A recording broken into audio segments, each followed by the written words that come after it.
Good morning. I'm Renee Nelson. Thanks for joining us today. And as we are starting to think about weather that is not having us in snow up to our eyeballs, we are starting to think about fun things we can do outside. And I have a group of people here with me this morning from the Bicycle Coalition of Maine. And thank you all for joining me today.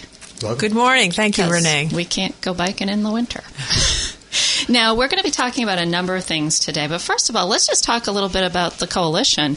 This has been around since 1992? 1992, actually started in Augusta. Now, first, I have not introduced my guest. I'm sorry. Mark Ishkanian is joining us today, and you are with the Bike Coalition. I'm on the board. You're on the board. Yep. And, of course, it's a name we've known for many years, especially if you were in Maine around the ice storms. You are one of the people who are very near and dear to our hearts because you are bringing the power back to us along with a lot of other people. Also joining us is Zach. Oh, help me, Zach. Smesher. And you are a coordinator of an event that's going to be happening in September, helping to make all of these pieces come together for a ride that will be happening in September we'll be talking about, correct? I am. I'm the event manager for BikeMaine, our week-long ride. Okay, and that's a heck of an event, and we'll be talking about that in just a minute. And finally, our third guest is Kim True. Good morning, Kim. Good morning. Yes, I'm the ride director for the BikeMaine event. Okay. So Zach and I work very closely in making this happen. Okay, so thank you for letting me get through all of that. Now back to the coalition. Now, it's been around for almost 20 years. 23 years. Okay, yeah. And it was founded to be the voice for bicyclists in this state. It is considered now, 23 years later, one of the best state-based organizations advocating for the rights of cyclists anywhere in the country. We also advocate for the rights of pedestrians as well. Oh, fantastic. Now, there's a lot that's going on, a lot that the coalition is doing with the forms of not only like the bike event we'll be talking about, but there's a lot of education and a lot of outreach, isn't there? Right. Our programs are divided into safety education, both for cyclists and for motorists to understand what the rules of the road are. And really, bicycles are treated like motor vehicles. We have to comply with the same laws. I know that's not always the case, and people see cyclists going through stop signs, but just as we have problems with motorists on occasions, not every cyclist follows the law, but we're educating cyclists to obey the law as well as inform motorists that the cyclists have a right to be on the road. Yeah, because you guys are lucky I don't have you on speed dial, because I see this all the time with bikes going against traffic and just doing whatever they want. I mean, there's always going to be some problem cyclists, but the coalition really does try to educate cyclists about the rules of the road. It is a pet peeve of mine as well to see cyclists riding against the traffic. The law in Maine states that cyclists have to ride with traffic, and to as far as to the right as possible, as safety allows. That means they can be in the roadway if it's unsafe to be on the shoulder. Yeah. And for pedestrians walk against traffic so they can see safely what's coming in their direction. So pedestrians walk against traffic, cyclists ride with traffic. And cyclists, are they allowed on the sidewalks? I think it really varies by municipality. There are a lot of municipalities that don't allow it, but you see it, again, in Maine frequently. It is a safety issue with pedestrians and cyclists being in the same sidewalk, so it varies by municipality. I just couldn't have you in here and not discuss this a little bit, because it's just, I see it all the time, and it just seems to be such a safety issue, not only for us as the drivers of the vehicles, but the person walking, the person on the bike, and I'm surprised more bad things don't happen. Right. But that's really good to know that there are rules. Yep. And so the Bicycle Coalition of Maine really is involved in safety education for adults and for children. We're in the schools a lot. We obviously believe cycling is a great lifelong activity, and most of us started as kids. But and we're seeing more and more adults return to riding a bike later in life because they want a form of exercise that's both good for them but easier on their joints than, say, running can be. Yeah. So we educate adults and children. We advocate for cyclists' rights and improve laws in Augusta and in Washington. And we also work with the Department of Transportation to make sure that we have allocation of resources to have the infrastructure, the bike shoulders and the separate bike trails that allow cyclists to operate safely in the roadway or alongside the roadway. So those are important activities for the organization, and then we have special events and other things that really allow cyclists to celebrate exercise and cycling and really explore the great state of Maine. It's a great location. It's a beautiful for state. cyclists. Now, one of the big events that's coming up is a big ride, like a 7-day ride. Is this? Yes, it is, Renee. This is the BikeMaine event. The BikeMaine event was started, this will be our third year, and it's a way to promote bicycle tourism in Maine and to be able to get economic development into the communities that we pass through. This year's ride is open to 350 riders. We'll start on September 12th and ride about 55 miles a day, hitting the towns of, we start in Kittery, and it's a loop ride. We'll go to Kennebunk. We'll start in Kittery and we go to Old Orchard Beach.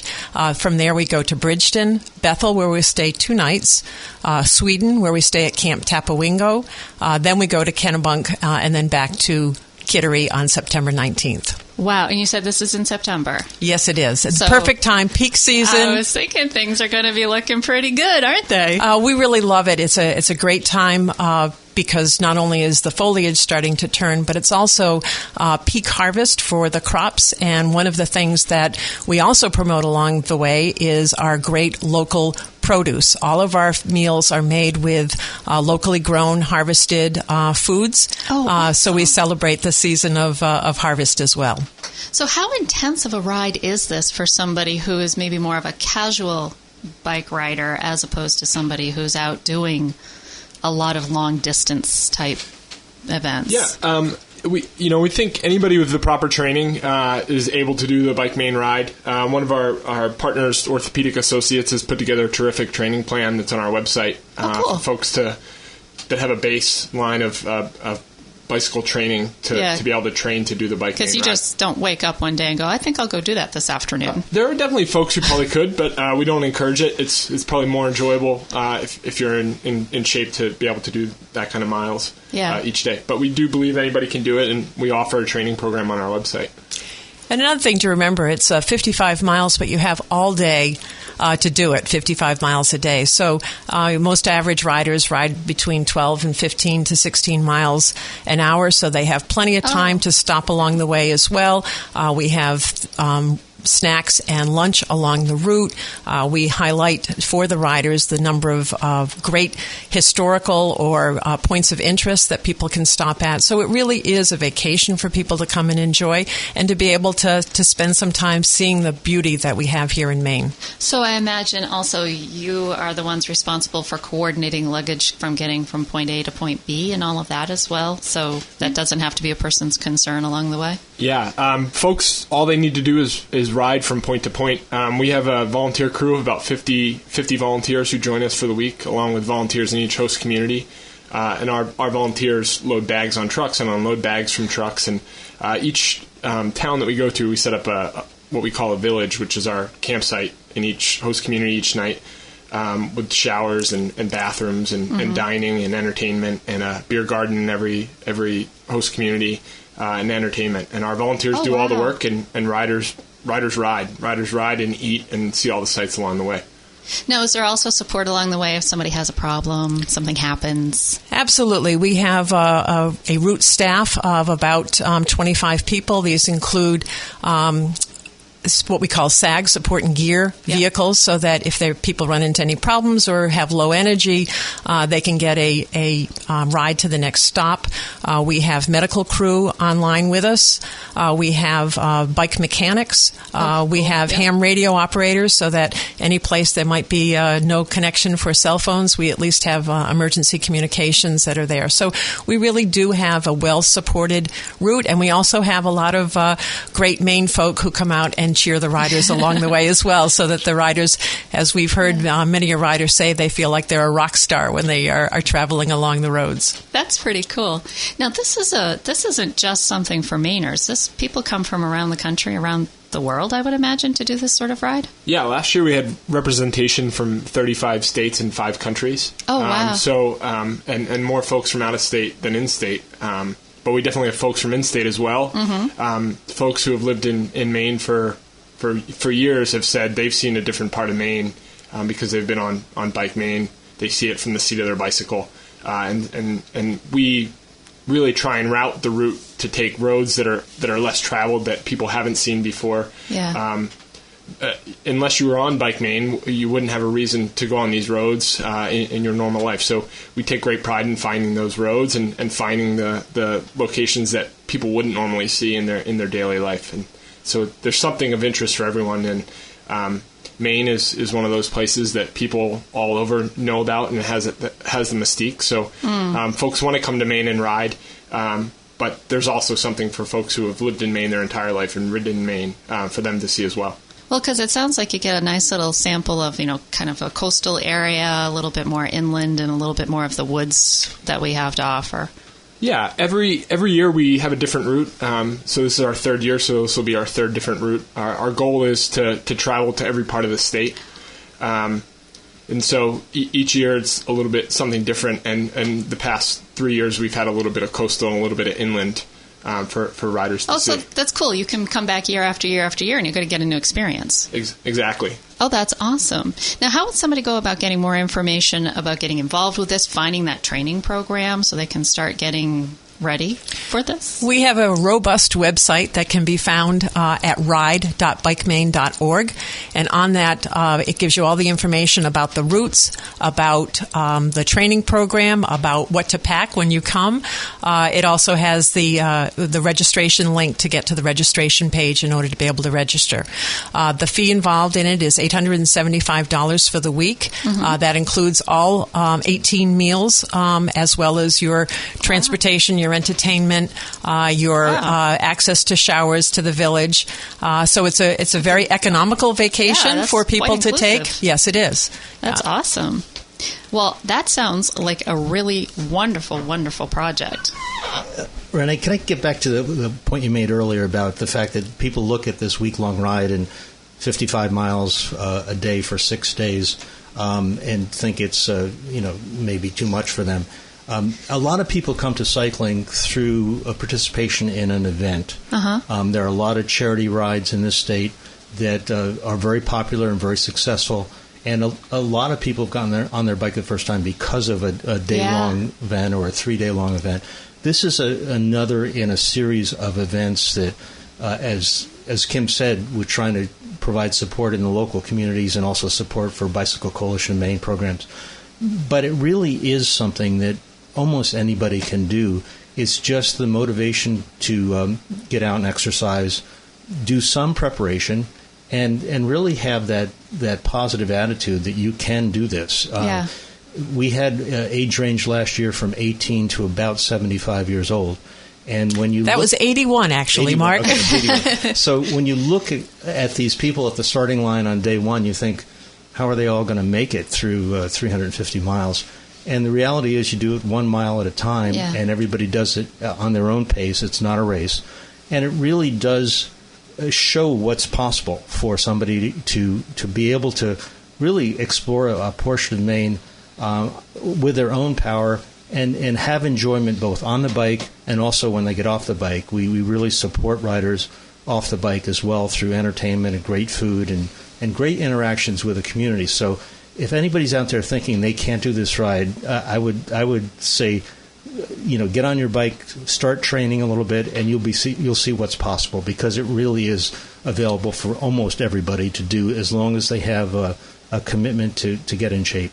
Yeah, because it sounds like an extraordinary experience to be able to do that, to go for that ride, to see those parts of the state. Like you said, the road's not quite as traveled as you might be in a car, and just experience that and the wonderful Maine foods and it sounds great. It is a wonderful experience because a community develops along the way, a community of riders. And there's something about with people who are all have a passion around something, such as bicycling, get together, and it opens up people's horizons to what other types of events they can do throughout the country, throughout the world.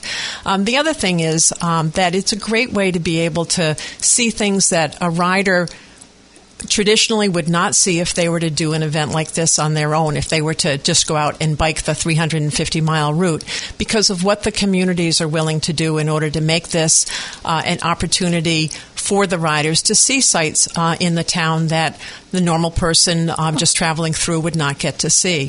So our riders have all kinds of surprises awaiting them who elect to ride with BikeMaine. For example, in Gardner last year, they closed down Water Street and had tables spread for all 300 riders and volunteers to be able to eat outdoors, served by the community members. It was just such a special occasion, and they had free boat rides for our riders to be able to go up and down the Kennebec River, things that somebody riding from town to town on their own outside of BikeMaine just would not be able to have that experience. That is so cool. It's really cool the way the communities are like, come, please, come. The communities are incredibly receptive.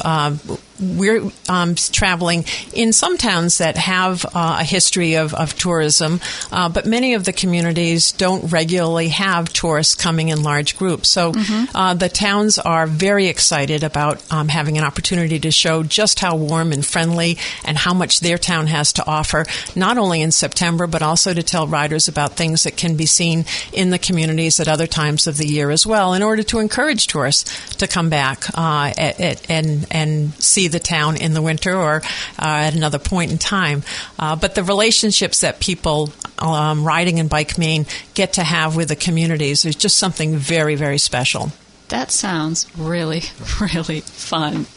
Now, it is fun, and that's why so many of our riders are returning riders each year. Now, is it something that, I know you say you have 350 people, that's pretty much where the people you can handle in an event like that? Can it continue to grow?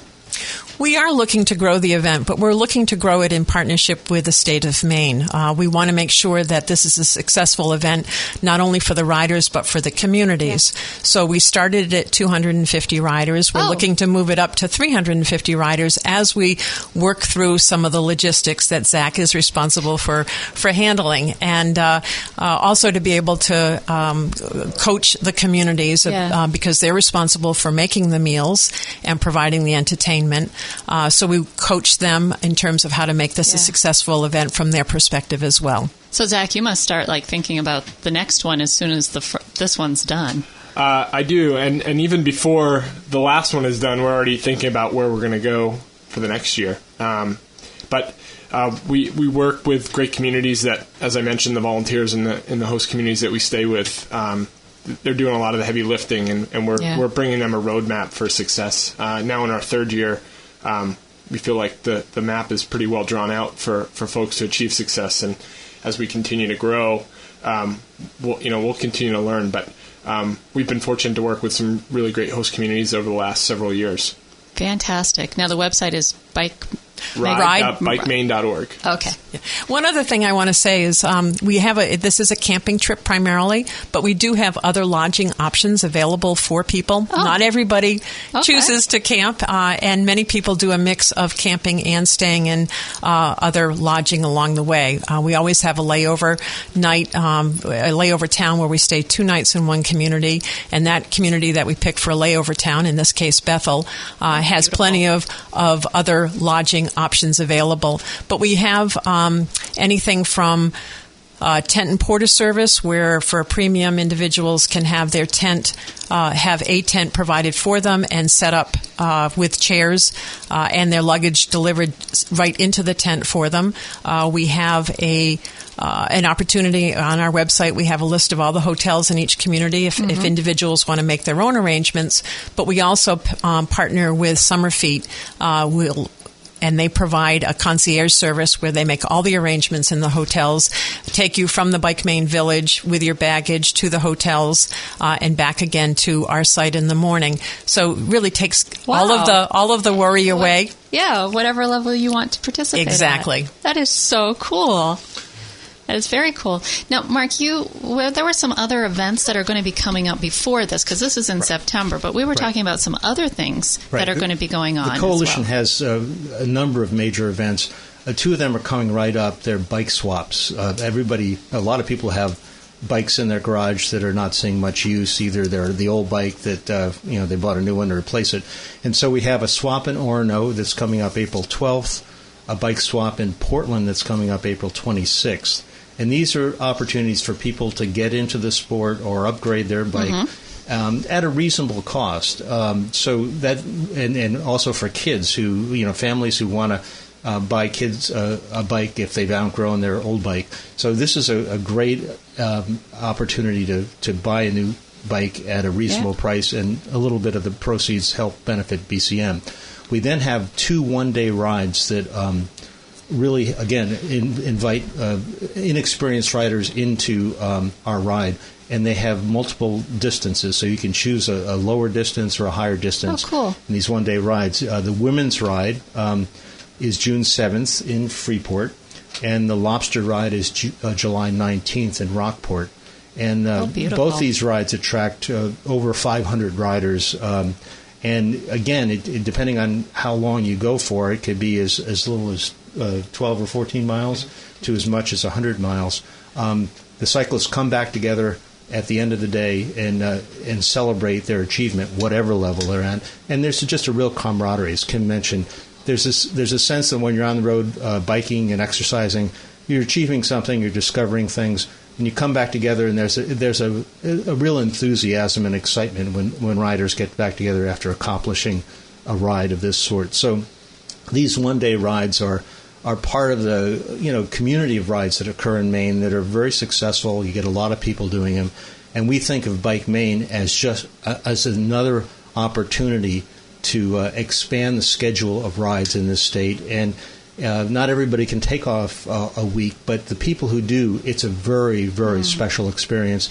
It's rare in your life that you get away and you are able to ride for a week, get into the daily rhythm of a community, moving from one community to another, and meet people from all over the country and around the world. It's, as Kim said, it's a community that comes together very quickly, and they really enjoy each other's company, and they enjoy the food and the entertainment and the interchange with the local citizens. And it's hard to describe, but it's very much achieved in our ride, and we're very proud of that. That sounds absolutely fantastic. Okay, so the website again for the ride is ride.bikemaine.org. And just a general overview of the Bicycle Coalition, that would be bikemaine.org? Yes. Yep. Fantastic. Well, thank you all for coming in, telling me about the ride and what the Bicycle Coalition of Maine is up to. Thank you very much. Thank you, Renee.